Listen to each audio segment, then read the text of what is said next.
Producers and creators are the sources of all value on the planet. MC Laubscher, the host of the top-rated business and investing podcast Cashflow Ninja, is on a mission with Producers Wealth to help producers create, protect, and multiply their wealth outside of Wall Street in any economy by creating systems and processes that help them increase their production, provides them with liquidity, passive income generators, and opportunities for enormous growth. Learn more about their time-tested and proven systems at yourownbankingsystem.com. That's yourownbankingsystem.com. Welcome to the Cashflow Ninja, the podcast sharing how to create income streams and manage, multiply, and protect your wealth in the new economy. Here is your host inside the dojo, MC Laubscher.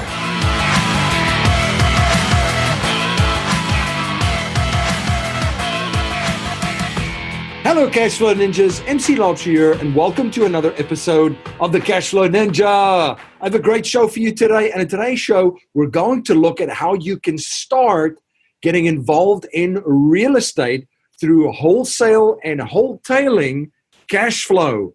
My guest in this episode is Chris Rood. Chris is from Lafayette, Louisiana, a father of 5, and has been together with his wife for 18 years. He is a real estate investor, real estate wholesale coach, serial entrepreneur, and investor. He owns over $11 million worth of real estate along with 7 other companies.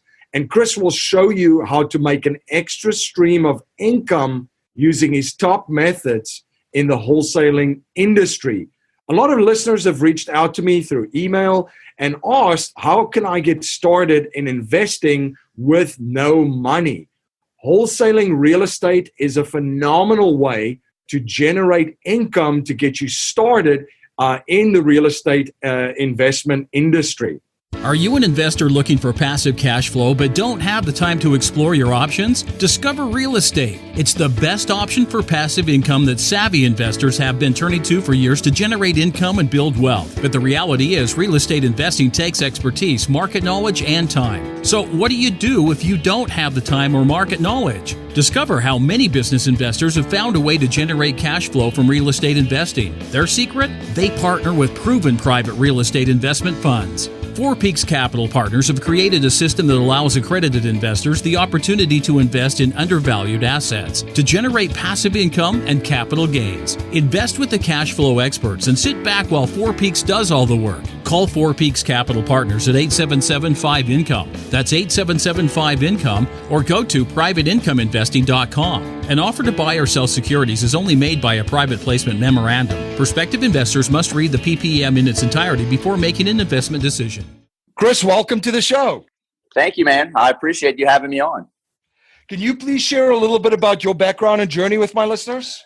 I am 37 years old. I'm from a little small town here in South Central Louisiana called Lafayette, Louisiana. Born and raised here. I was an entrepreneur, all the way growing up, even in elementary school. I always had a knack for, really selling and communicating really well. I can remember when I was about 12 years old, I was selling basketball and baseball cards to students in my classroom based upon what the value of the cards would be worth in the future, because maybe there was a hot rookie card, and I would sell them on the fact it was a matter of fact that it was a Shaquille O'Neal rookie card I was selling to this one particular kid. It was the card was probably worth $10 at the time, and I knew that Shaquille O'Neal was going to be a big deal in the future, and I sold them on the fact that it would be worth a lot more in the future, and ended up convincing him or selling him on the fact to give me a little bit more than what it was worth, because it would be worth even more than that in the future. So I always had a knack for sales, right? I come from a background of entrepreneurs. My stepdad was an entrepreneur. My dad's an entrepreneur. They all own businesses. I knew growing up that I was going to be an entrepreneur. Like, I just had it in me. Like, I was totally unemployable. Like, I tried working for my dad, my stepdad. I got fired both times. I'm hard-headed, right? And you almost find this is a common thread amongst entrepreneurs. They're just unemployable. They're too hard-headed. They're too stubborn. They have to have it their way, and they have to do it the way that they want. Right. So, fast forward, a few years. I'm at at 22 years old, I was a junior, or no, I'm sorry, I was about a junior, senior, junior in college here at UL in Lafayette, Louisiana, and I was studying business, and I wanted to start a business, and I didn't know what to do at the time. So I started coming up with ideas, and I remember my dad sent me to get the oil change in one of his company vehicles at the time, and I went and got the oil change at this quick lube, and I can remember the people complaining because it took so long for them to change oil, but it was supposed to be a quick lube. So a light bulb went off on my head. I was like, I bet you if I got a truck and got all the tools and equipment, and I brought the service to the consumer at work or wherever they live, and I could change their oil and maybe even wash their car while they're at work, and it would be a great service. I could charge more for the service because I'm saving them time and convenience. So I went and I borrowed $100 from my dad, and I bought some tools, some wrenches, some filters, and an oil drum, and I made some cards, and I started passing them out and going to companies who had fleet vehicles, and started basically going around and selling myself in the service that I can offer. And I started getting a lot of clients, and I started going on site, changing oil, washing cars, waxing. Fast forward 6 months later, and I'm making a lot of money. I'm making $4,000 or $5,000 a month changing oil and washing cars out of the back of my truck while I'm in college studying business part-time. Started doing really well with that. By the time I graduated college, my senior year, I actually was making six figures. So I was like, man, I'm not going to get a job. My buddies would go and get corporate jobs making, $40 grand a year, $50 grand a year, having to work 60, 70 hours a week. And here I am making six figures as a 22, 23-year-old. So from there, I basically wanted to expand the business because I was chasing around money, having to go from site to site. Ended up getting into windshield repairs and replacements. Started doing auto glass on site also, which added another flow of income to what I was already doing. So I started making, I was making multiple six figures after I started doing auto glass. Then I wanted to get my own shops, and I didn't know how to, I needed to get a shop because I could only chase around so many people at one time. I felt like the business wasn't scalable, so I needed some locations. So what I did was I started looking for some locations and ended up finding one to rented that out for a little while, doubled my income again once I got my first shop. Then this is about 2005, 2006. I don't know if you remember when Hurricane Katrina hit New Orleans and devastated New Orleans, that big hurricane. I don't know. Yep. You remember that? Okay. So the hurricane came and hit New Orleans, totally devastated that whole area. Everyone from New Orleans moved west. They either moved to Baton Rouge, Lafayette, or Houston. And so what happened was, and I'm telling you this story because this is the start of my real estate journey. It kind of ties into my real estate journey. All these people come and start, filling up all these houses. So what happens, as you guys know, when supply tightens up, demand, when demand is high, supply tightens up, prices soar. And I noticed I was probably 26 at the time, 25. I noticed that the real estate prices everywhere were just skyrocketing. And I had just built a house maybe, I think 3-4 years before that, right when I graduated college. And I noticed the house that I was in almost doubled in value within like 6 months to a year. It was ridiculous because there was no inventory because all these people were displaced looking for houses and there was no inventory. So I was like, man, I bet you if I sell my house, I could probably make a lot of money. So I convinced my wife to to put our house on the market. So we painted the inside of the house, we re-landscaped it, and we put it on the market. 2 months later, I sold my house. I made $125,000 at 26 years old on my first house that I flipped, and it was my personal home. Right. This was the start of my real estate journey, and I was like, Jesus, you know how many vehicles I have to change the oil and wash their cars to make $125,000? So I was like, this is incredible. So I took that money and I invested it into a second location here in my town, another location to change oil and do mechanic work and auto glass on a really busy intersection in my town. Great location. I think I paid $860,000 for it, but that was the down payment I needed to borrow the money to get that location. So I invested that money back into my oil change business. So that doubled my income again. And I was like, wow, this is incredible. So the next house we bought, just so happened, we bought a pre-foreclosure because I was like, I saw that, wow, that you can flip houses and make a lot of money. So I made sure that I bought right. Like I made sure that I bought an investment property that had equity. So we bought this pre-foreclosure, fixed it up, lived in that for, I think, 2 years. I flipped that one and made $60,000. I used that money and bought a third location. And now I'm doing so well with I have all these locations. And actually, matter of fact, I bought a fourth location, but I rented a fourth location. I had 4 locations going at one time. Then at 20, I think I'm 27, 28 years old this time. I'm making a lot of money. I think I'm making, $400,000 a year and at 27, 28 years old. And I kind of forgot about the real estate world because I was so busy. I had like 32 employees at one time and I was working my tail off and I was making good money, but I got burned out. I started to get burned out because I can only do so much and it was a lot of work. So I said, you know what? I'm going to take some of the cash that I made from all these businesses and I'm going to start getting back into real estate. So what I did was I think we bought about $2 or $3 million worth of single family homes off of MLS. I'd make 20, 30 offers with a realtor. Hopefully 1 or 2 would stick. We'd go and negotiate down. And if I got it for a decent deal, I'd go ahead and buy it. So I did this for about a year or 2. I think we bought around 33, 34 single family homes in a price range anywhere from 110 to 150,000.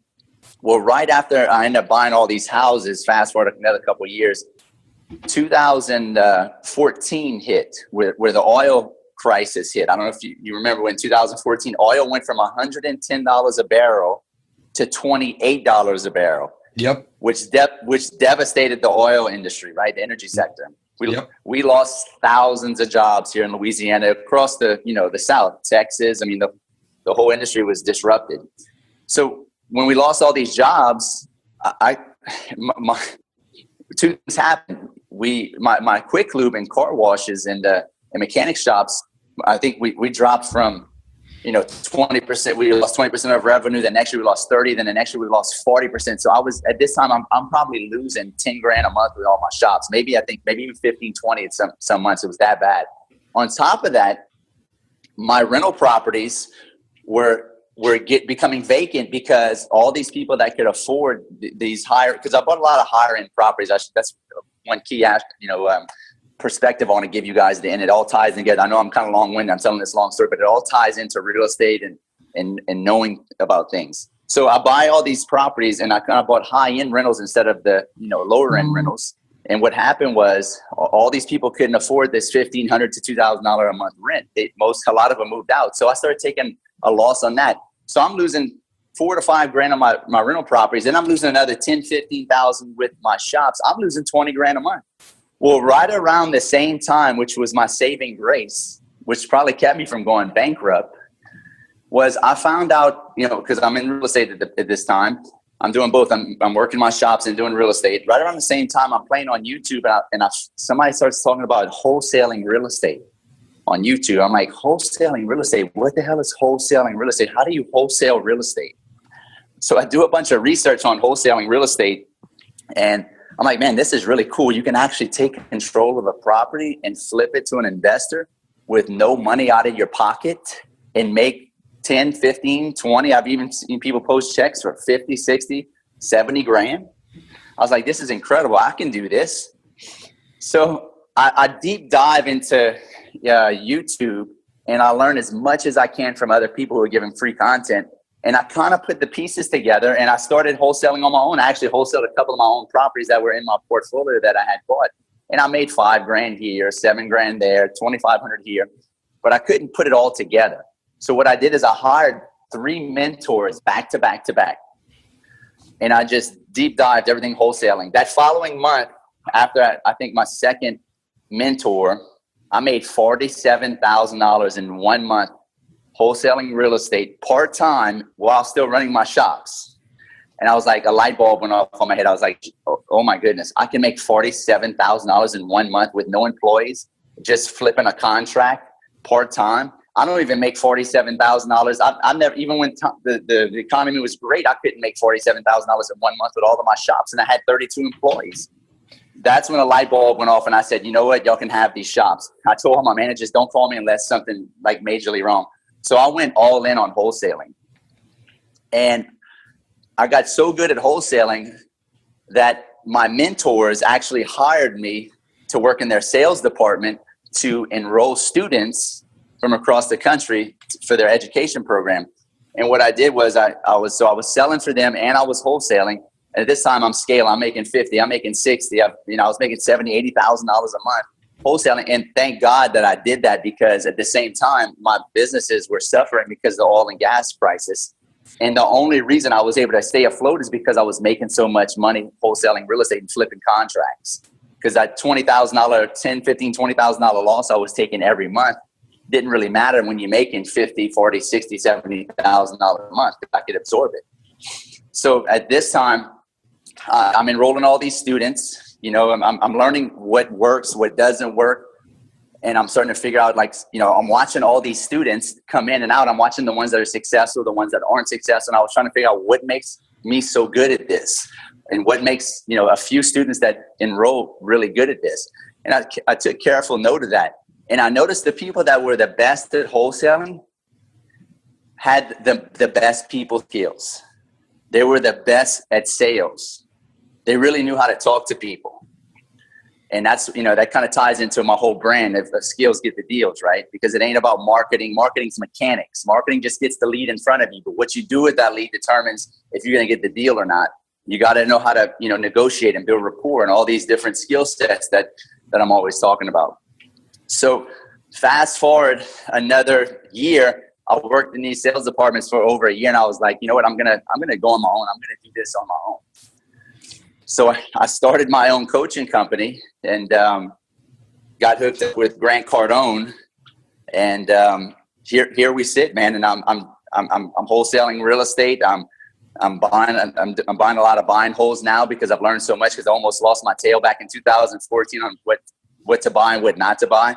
And I'm coaching students from across the country right now on how to change their life using real estate wholesaling, because it doesn't require banks. You don't have to have $1 million in your checking account to get started. And it's way better than flipping houses. I think people watch too many HGTV shows on flip this house and that house. And I think they glorify, flippers when it really ain't that great. I tell some of my students, quick nickel beats a slow dime. I'd much rather make $10,000 in 10 to 14 days than $30,000 to $40,000 in 4 to 6 months. And that's the power of wholesaling, because you're in and out of a deal with zero risk. They don't show you all the devastation or where you get kicked in the nuts when you're rehabbing a house and you find out half the house got termite damage and an inspector didn't catch it, or you got a crack in the cement slab, or the AC goes out during the inspection time when you're trying to sell it and you got to spend another $5, $6, $7 grand. These are some of the untold stories that they don't talk about flipping, right? Yeah, that was cut during production right there. Exactly. Yeah, no, absolutely. Listen, there's a lot of gold here with just recognizing opportunities and looking at problems and pain points. And we're going to talk about some of these things and how they translate into wholesaling and also wholetailing. And then one of the things that I also picked up too from your story, Chris, is the synergetic flows. The show is all about cash flow and about multiple income streams, but I think one of the things that you did really well is the complementary income streams and adding those streams in your businesses, just as you've done with the real estate, where I think a lot of folks start something, they grow it, and then they go into a completely different sector, and you got to build up this whole thing all over again, instead of looking for the synergy in the flows that you can add onto your business.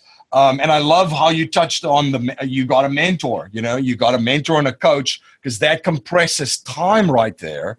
And that combined with personal development is just an absolute knockout punch. Can you talk before a little bit about personal development and the role that it played in your life and your journey before we jump into wholesaling and wholetailing? Absolutely.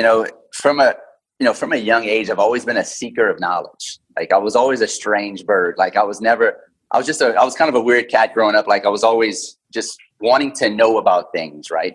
I wanted to know how things worked. I want to know why, successful businesses were successful, why this particular human being was so successful. And I really deep dived into personal development. I started reading books. I literally started reading a book a week when I was probably 22, 23 years old. It fundamentally changed the way I thought at a young age. And I think, if for you guys that are listening that are really young, if I could give one piece of advice that could really change your outcome in life, especially if you're young, is that you can literally hire a coach for $10. You can literally get into the mind of a successful entrepreneur or a successful person that's in your industry for 10 to 15, $20 by just picking up their book. I think people don't realize that, they say, well, I don't want to hire a mentor. I can't afford to hire a mentor for $2,000, $5,000, $10, whatever that mentor is charging. Guys, if you can't afford 10, 15, $20 for a book, you got a problem. And if you can't absorb all this information, there's so much information out there. This is the best time in history to be alive. Like there's so much free information. There's so much knowledge available to the masses and the public that you can literally become the best version of yourself at a young age for literally a couple $100. You could buy 10 books that'll change your life at $10 a piece or $20 a piece and literally read each of those books 2 to 3, 4 times. And just those books right there could change your whole outlook and your whole circumstances. So, for people that don't have, they don't come from a background of money or whatever, they had bad, circumstances, pick up books, guys. Read as many books as you possibly can. Find some people that inspire you and read their book 2 or 3 times. And that's kind of what I did. I just read and deep dived so many books that I kept becoming the best version of myself, right? Every time, it's like I tell my students, every time I read a book, it's like downloading software into your computer, right? You're a computer and you're just downloading new software. Every time I read a book, every time I read a book, I become a better version of myself.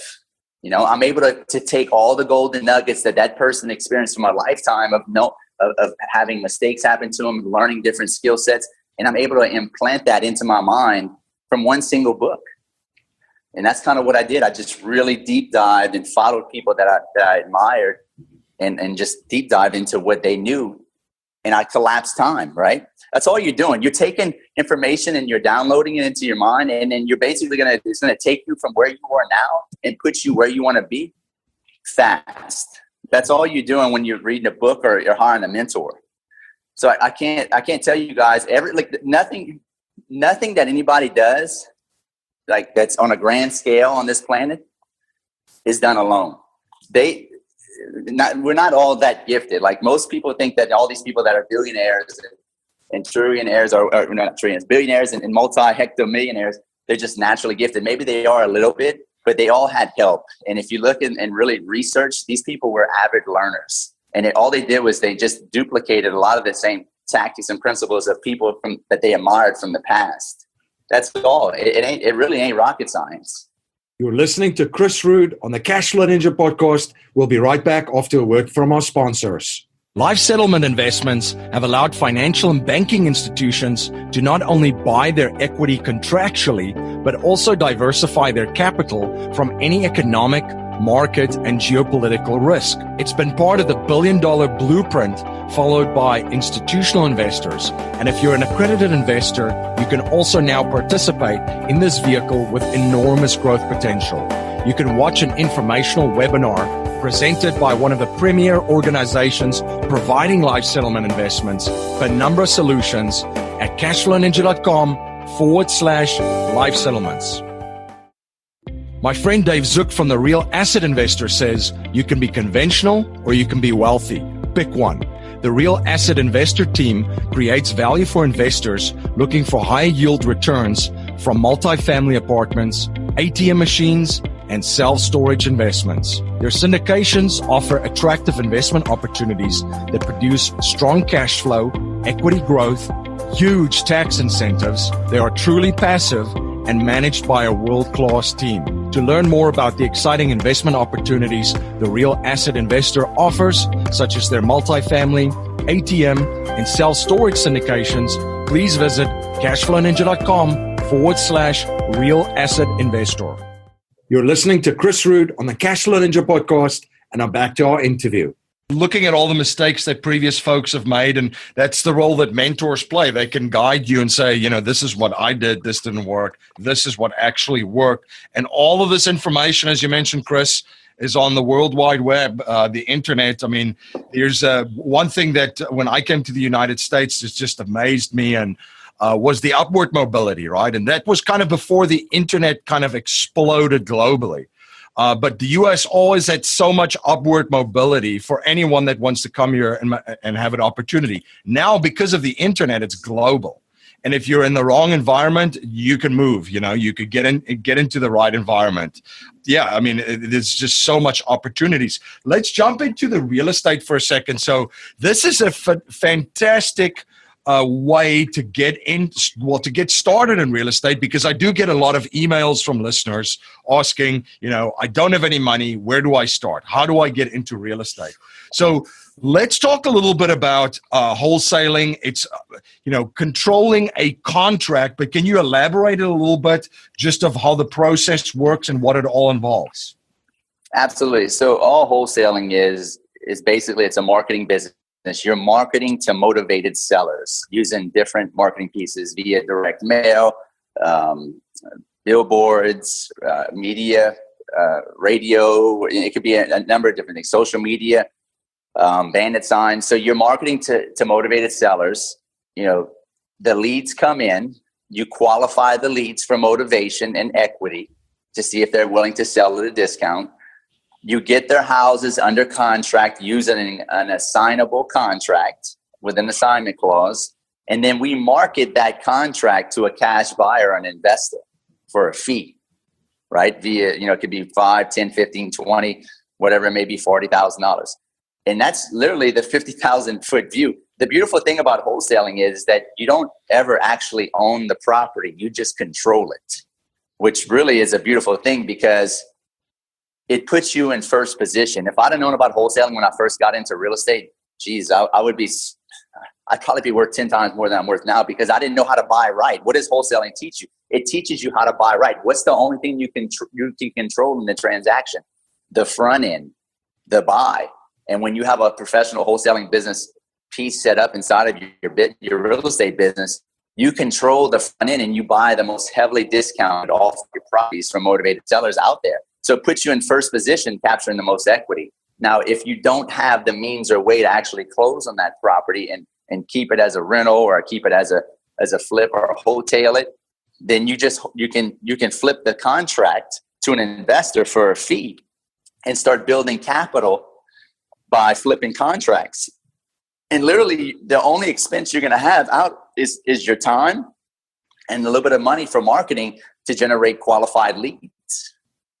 So it's a beautiful business to get started with, because even if you guys are listening, you may be sophisticated real estate investors and you have a lot of capital, I suggest that you put a wholesaling piece into your business. Who wouldn't want, like, I'm buying deals at 50, 60, 40 cents on the dollar.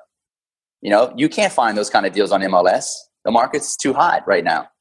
You know, maybe if we have a complete crash like we did in 2008, but if you really want to capture the most equity, like, you know, we own about $11 million in real estate. And I've only been wholesaling for about 4 years now. And I really didn't get the best deals, or not like the deals I bought in the past 4 years, because I have a wholesaling piece, because we buy the most deeply discounted properties now. But beforehand, you know, about the story I was telling you, how I bought $3 million worth of single family homes off MLS. I was buying at 80, 85 cents on the dollar, which really wasn't that great. And that's why I got my ass handed to me, because it was hard to unload those properties. Because back then, when I was buying those properties 80 cents on the dollar, that was good. But once we had that correction, I pretty much lost all my equity in 2014, because the market corrected and we had probably a 15, 20% correction in real estate.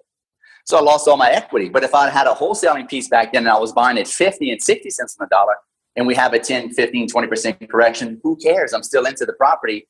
You know, at 60 cents on the dollar, I can still get rid of it. I can fire sale it. So it's very, very important. You guys that listen, please take my advice. If you're gonna get into real estate, you don't start with buy and hold. You don't start with flipping unless you got $10, $15 million in checking account. Then you can maybe start with buy and hold. But everyone should start with wholesaling. It's the foundation. If you have this foundation set where you're buying low, you can't go wrong because you're buying so discounted. Even if we have a total collapse in the real estate market, if you're buying at 50 cents on the dollar, 60 cents on the dollar, and we have a nationwide correction of 20%, it doesn't matter. You bought so low, you can't go wrong. So you only control the front end. You don't control the back end. You don't control the sell. As an investor, you only control the front end, the buy. So you just got to make sure that you can control that buy by having a wholesaling business. That's the best way to control the buy. And as you mentioned, a great way for adding properties eventually for yourself as well. And you could do this in any class or any type of property, because I actually, now that you mention it, Chris, years ago when I started in my real estate career as well, I had a friend. They were doing this with massive multifamily unit buildings. They were marketing, putting out mailers there. It was coming in. The properties, and these were 50 units and up. The properties that they liked, that made sense, they keep. The other ones, they knew investors for on their cash buyer list that would buy it. Yeah, absolutely. 100%. Like we do about 12, 15 deals a month. I keep probably 3 to 4 of those a month, but I only keep the best ones. That's the beautiful thing. You can cherry pick from the pipeline. So if we have, say we do 13 deals this month and we have 3 that are just like ridiculous. We bought them at 50 cents on the dollar. They're in a great school district. Or maybe it's a multifamily deal. It's a mobile home park. We're heavily invested in mobile home parks. It's a mobile home park in a great area with tons of upside. We'll keep that. But I would have never been able to get that deal if I didn't have a professional wholesaling business set up, because you basically get all these qualified leads driven to you. Everybody's looking for a good deal. How do you find a good deal? You market to motivated sellers. The good deals are with people who want to sell their properties fast. If somebody's throwing their house on MLS, I'm not going to say you can't get deals on MLS, because I've gotten a lot of deals on MLS, good deals, but it takes a lot more work and a lot more offers. But if you have this front end piece set up, and I keep repeating myself because I'm emphasizing how important it is to have this piece set up inside your real estate business, you have to have a wholesaling piece, because it's the front end.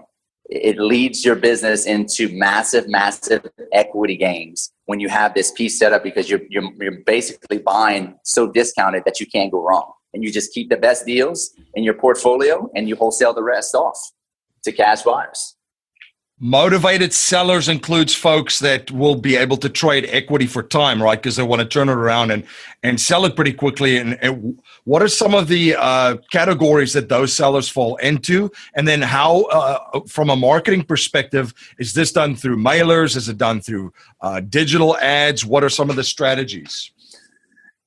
Yeah, so to answer your first question, if you listen to, realtors, they'll tell you, there's no way that, that you can buy discounted at 50, 60, 70 cents on the dollar. It's not possible. I get this all the time, and we buy properties and sometimes it's 40 cents on the dollar. So you can't listen to realtors because they're in the retail space. That's totally different from the investing space that I'm in. People who are motivated, they're basically people that have a problem, right? Like I tell my students, problems equals motivation equals deals. These problems will consist of loss of job transfer, getting a divorce, going into pre-foreclosure because maybe they lost their job and they can't pay their mortgage no more, and they need to sell their house fast, and they don't want the neighbors to know that they're having problems. So they don't want to they don't want to list it with a realtor, because if they list it with a realtor and put a sign up, everybody, Joe and Bill and all the neighbors are going to want to ask you, hey, why y'all selling the house? What's going on? Where y'all moving to? And maybe they're embarrassed about it and they don't want people to know. They just want to sell it and move because they don't want people to know that maybe they're getting a divorce or maybe they want it pre-foreclosure, right? So these are some of the motivating factors. Like you talk to a realtor, like, oh, why would they do that when they can just throw it on MLS and get the retail? Well, these are some of the things, I see it all the time. Mary finds out that Joe's cheating on her and is so embarrassed about it and doesn't want any of the neighbors to know, and they're getting divorced. So what does she do? Call somebody. She Googles sell my house fast because she doesn't want the neighbors to know she's selling her house. And she gets an offer from an investment company a cash offer, and it's not what she wants, but she doesn't care. She just wants out of this problem. She wants to sell the house fast. She doesn't want anybody to know about it, and she wants to get away from her husband, Bill, who cheated on her. These are some of the kind of the manifestations that happen in my business, right? Burnout landlords. Like this is the greatest time in history to be a real estate investor. Let me tell you why. The baby boomer generation, biggest demographic in history. That's the post-World War II babies. When all our great grandfathers came back from World War II, they had the most children out of any generation in the whole existence. I think it was like 8 to 10 kids back then. The average family had. So that's a huge demographic right now. And all that demographic is retiring, going into nursing homes, dying off, and they're leaving massive inventory on the market that's outdated, 40, 50, 60 years old, can't really be sold on MLS because it needs too much work. This is the greatest opportunity for somebody like you guys that are listening who are maybe 22 years old who want to get into real estate. There's not going to be a better time in history to get off-market inventory, especially from the baby boomer generation. They're all going and retiring, and they're leaving these homes to these kids, and these kids don't want the house. It's a headache because it's so outdated, and they just want to get rid of it fast, and they don't want to have it sit on MLS. I'm not saying that everybody can do that, but a large majority of our deals, we get from people that are basically old, retired, and maybe going into nursing homes or died off, and the kids inherited the property, and they just want a quick sale, right? Right. And they're willing to sell the property, 40, 50, 60 cents on the dollar just to get a quick sale. So that's some of the that's some of the people that we buy from. Now, to answer your second question about the marketing strategies, there's so many marketing strategies. There's direct mail, there's ringless voice drop, there's text message blast, there's bandit signs, billboards, Facebook ads, PPC, which is pay per click, postcards. You can pull a list off a list source and mail an absentee owner list. You can cold call, you can skip trace, get a list of motivated, maybe vacant homes, skip trace and cold call the owners if they want to sell it. That doesn't really mean anything. All these marketing techniques I'm telling you doesn't really mean anything. What you really need to focus on is your communication skills. I've been doing this for a while. I have a lot of students. I've worked for other companies. And the number one thing you need to work on is you need to work on you as an individual and your ability to communicate very well, build rapport, get people to like you, and solve a problem as an investor, as a wholesaler, because people are not going to sell you their house, hugely discounted if they don't like you. Sometimes I'm not going to say they never will. Sometimes they will. But if you have competition in your market, you got 2 or 3 other investors going look at the same deal, and you're offering pretty much around the same amount, who's going to get the deal? The person that the homeowner likes the most. This is a people business. You got to have people skills. There's a technology and art of building rapport that I teach in my classes in my coaching course of how to actually get people to like you, how to build rapport, how to outmaneuver your competition. And those are some of the things that I really hone in on in my coaching program. That's why my whole brand is Skills Get the Deals, because it's really about your skill sets as an individual that's going to make you stand out as an investor in wholesaling. Gotcha. No, absolutely. Now, you also teach a strategy and uses a strategy you call wholetailing. What does that involve? Okay, wholetailing can be, basically what wholetailing is, you're not wholesaling it to an investor. You're wholesaling it to a full retail buyer. You're just discounting. Matter of fact, we closed on a wholesale deal yesterday. So basically, it's when you pick up a property and you got to be careful about wholetailing, because you only want to do wholetailing. You got 2 variables. It needs to be a really hot market where inventory is real tight, demand's real high, and inventory is real tight, and the property really doesn't need a whole lot of work, because you have to actually close on the property and take ownership of it to wholesale it. So what a wholesale is, it's not a full wholesale and it's not a full retail. It's in between. It's basically what a wholesale is when you buy a property and flip it to an investor for just a little bit more than what you got it for. What a wholesale is you buy a property, and let's just say the property full retail is worth $200,000. And you discount the property, say 190 or 180, 185, and you're basically wholesaling it to a full retail buyer. But you're increasing your spreads exponentially, because you're selling it to a full retail buyer discounted versus just really giving it away at a huge discount to an investor. So you got to be careful of that. So what I do is the only deals we wholesale are deals that are in really good areas that we know that are in high demand and they don't need a lot of work. Because I don't want to get into flipping and pulling out a hammer and even hiring people to do that. I think that's for the birds. Let the flippers keep doing that and making marginal money over time, because it's too much headache, too much work. I'd rather buy a property, throw it back on MLS. If it needs to be cleaned out and maybe painted, we'll do that. Or just like maybe one room needs some floors and touch up. Then we throw it back on MLS, discount it. And what happens is it's discounted way less than the rest of the inventory in that area. And it attracts a lot of buyers. And you'll find buyers out there that will buy a property not 100% fixed up or updated, but being that it's so discounted versus the other inventory, they'll buy the property and just do the work themselves. And then what happens is you'll make a whole lot more on the deal than you otherwise would if you were to just wholesale it to an investor for say 5 or 10,000. You wholesale it and you make 50,000 to a retail buyer by wholesaling it to a retail buyer. Does that make sense? Yeah, absolutely. And different strategies. Yeah, as you mentioned, these are not properties that require a ton of work and you're actually closing on these. So a little bit of a different approach, but it absolutely does. Chris, one of the things that I've observed from very wealthy and successful folks is that they're always studying, and we touched on personal development for a little bit. What are you studying right now? What skills are you adding, or what skill sets are you improving upon, and what excites you?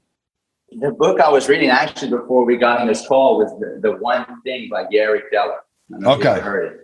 Yep. And that's what I'm reading right now. I just picked it up and started reading that. It's all about basically focusing on one thing, right? We all try to, especially as entrepreneurs, and I know I've had this problem because I'm so ADD and I try to do a million things at one time. But anybody that does anything of real meaning and real success is just hyper-focused on one thing and really just crushes it, right?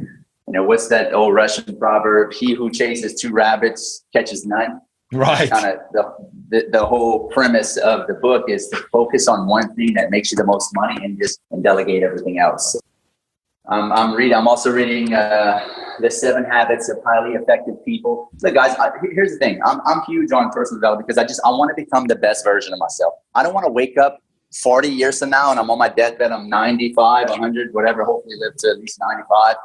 And I'm like, man, I didn't do everything I could have done to become the best version of myself, to have that, to maximize my potential as a human being on this planet with this experience I'm having, to be the best version of myself. Yeah, my biggest fear is not living up to my fullest potential and not knowing that I swung for the fence and I gave it my all. And that may not be real for some people that listen. Maybe you're like, okay with just, maybe that's not your thing. But I'm just giving you guys my perspective on how I feel and what motivates me. My biggest motivation is the fear of not being the best version of myself. Does that make sense? Absolutely, and very, very powerful. Chris, a core message in our show is to leave our families, communities, and the world better than we found it by passing down a mindset, values, and principles to future generations, not just money. So if you cannot pass on any money to future generations and we're only allowed to pass on 3 principles to them to build wealth and achieve happiness and success, what would they be? 3 principles. 1, get into real estate. I mean, look, let's be real, guys. 80% of the world's millionaires get into real estate. It's the easiest, most scalable. I say easy. It's not easy, but it's I'm going to say it's the easiest from a perspective of businesses. It's a lot easier to get into real estate than it is to just start up a tech company and take it public, right? Everybody's going to need real estate. I feel like it's the most indestructible asset class on this planet. Technology is changing every 3 to 6 months and wiping out businesses left and right. Everybody's going to need shelter for as long as human beings exist on this planet. If you're in real estate and you're providing that shelter, especially affordable housing, which I'm in, I'm not in high end. Well, I say that I have a few high end beach houses in Florida and Alabama, but the majority of my portfolio is in affordable housing, right? The sweet spot. And that sweet spot is going to be different for different markets across the country. So if you guys are listening, my sweet spot is that 600 to 850 range or 600 to 1,000 range in rent. That will never disappear in my lifetime. Like no matter what the economy does, people will always need to rent and have affordable housing. If you're in affordable housing, that's the biggest takeaway I took from when I got my ass handed to me in 2014 when I bought all those high-end rentals because I was an idiot, not knowing enough information, thinking that I was buying on emotion because it was a nice house because I would live in it. That's not what you buy. Do not buy that. Take my advice. You buy where the majority of the people rent, and the majority of the people that rent are in affordable housing. And that could be 800 to 1,200 in your range. That could be 50 in a higher end market. It may be 1,500 to 2,000. But if you're in affordable housing in that sweet spot, then no matter what the economy does, you have a disruption. Those people they're always still going to rent. And the people that were maybe spending 1,500 to 2,000 a month in rent are going to drop down into that 800 to 1,000. So it's never going to go away. Second thing, personal development, deep dive personal development. The better person you become internally, the better the world will become externally for you. Listen to what I just said. The better that you become internally, the better the external world will become for you. It all starts in the inner world, not the outer world. If you want your outer world to change, you got to change your inner world. Just understand that. And three, wow, you wanted me to give you three things, right? Is that what you told me? Yeah. And the third thing, I would say, man, you need to take care of your body, you know? I'm not just huge on personal development. I'm huge on, taking care of my body. I do a ton of intermittent fasting. That, you've been lied to as a child and by these big pharma industries, big food industries telling you that you need to eat 3, 4, and 5 meals a day, sometimes 6 meals a day, or it's better just to snack all day long. That's a huge lie. We come from the caveman ages. They didn't have grocery stores back. That's where we evolved from, cavemen. Those guys probably ate 1 meal a day, 1 meal every other day. They didn't have a grocery store to go snack on. And your body lives on. Your body will best serve you if you learn to convert your body into a fat burning metabolism versus eating sugars and carbohydrates all day. I live off of coconut oil, avocados, and nuts, and I feel good all day long because what it does is fats burn way more efficiently for fuel, especially healthy fats, versus sugars, carbohydrates. And I only eat 1 meal a day. And that's how I can run more effectively my business, my personal life. I have 5 kids. I have a huge family and business. And, I have to work and do a lot of things. And I'm responsible for a lot of different things. And if I'm not full of energy and if I'm not on top of my game, I just get behind. So I'm really huge on taking care of my body. I exercise every day. I fast. I eat very healthy. So take care of your body. Take care of your mind with personal development and get into real estate. Fantastic. Chris, where can my listeners learn more about you, your coaching services, your company? Where can they follow you, and where can they stay informed of all of the projects that you're involved with? So you can follow me on Facebook. I'm maxed out on friends, but you can go to my fan page, Chris Rood Entrepreneur, and send me a like, and go to my regular page, Chris Rood, and just press the follow button. I do tons of Facebook Lives on real estate, wholesaling. You can follow me on Instagram at Real Estate Rood. You can follow me on YouTube at Chris Rood Real Estate. Tons of free videos. You can follow me on Grant Cardone's network, Into the Hustle. I have a show on his network. And I have a new book that I'm going to be releasing probably next week called The Source of the Deal. It's going to be a free ebook. It's all about wholesaling, how I got started and how you can get started on getting into the best business I feel as far as from a real estate perspective to get into for, basically hardly any money. If you're a young kid and get into this business early, you can learn how to do all this in the ways and tactics. I just basically unloaded to you and tell you exactly how I did it. And it's you can go to www.thesourceofthedeal.com and put your information in, and we will email you the book as soon as it releases it. Fantastic. And you can. Oh, and one more thing, if you're interested in me coaching you, I have a coaching program. You can you can either inbox me on Facebook Messenger, or you can go to chrisrood.com and book a call with me and my team, and we'll go over everything you need to get into my program. Does it cost money? Yes, it's not free, but it's the best investment you'll make. I got students across the country that are making $30,000, $40,000, $50,000 a month from doing this. Now, I'm not guaranteeing you're going to make $30,000, $40,000, $50,000 a month. This business ain't easy, but it ain't that hard either. But if you put your heart and soul into it and you work your ass off, you can do that. You can be my next success story. Great. Chris, thank you so much for coming on the show and sharing your journey and your knowledge and providing so much value for my listeners. This has been awesome to connect, my friend. I appreciate it, man. Thanks for having me on. And I really appreciate you putting me on. Are you having a hard time finding great investment properties? Unfortunately, the best deals are rarely found locally. Successful investing begins with the right properties in the right markets. Norada Real Estate provides everything you need to invest in the best deals across the United States. Our simple, proven system will help you create real wealth and passive monthly cash flow. Learn how to find the best deals by downloading your free copy of The Ultimate Guide to Passive Real Estate Investing at noradarealestate.com. That's NORADA realestate.com. Thank you for joining me again on the Cashflow Ninja.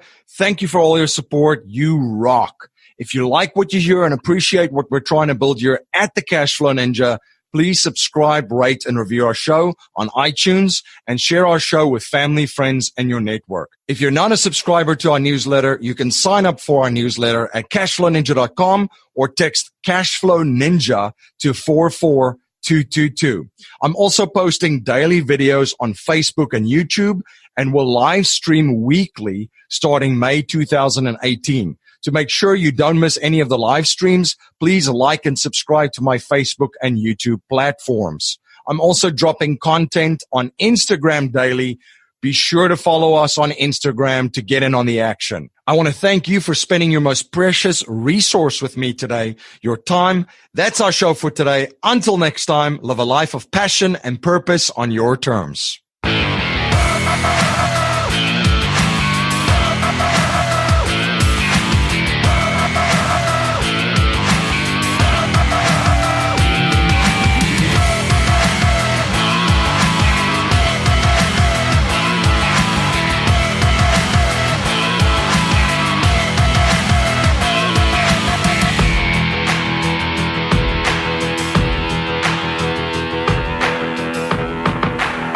This presentation is for educational and informational purposes only. The information being presented and considered does not consider your particular financial objectives or situation, and it does not make personalized recommendations. This material is not intended to replace the advice of a qualified tax and legal advisor or other qualified professionals, and you should not use the information in place of a customized consultation with a licensed professional regarding your specific personal financial objectives, situation, and needs. We believe the information provided is reliable, but we do not guarantee its accuracy, timeliness, or completeness.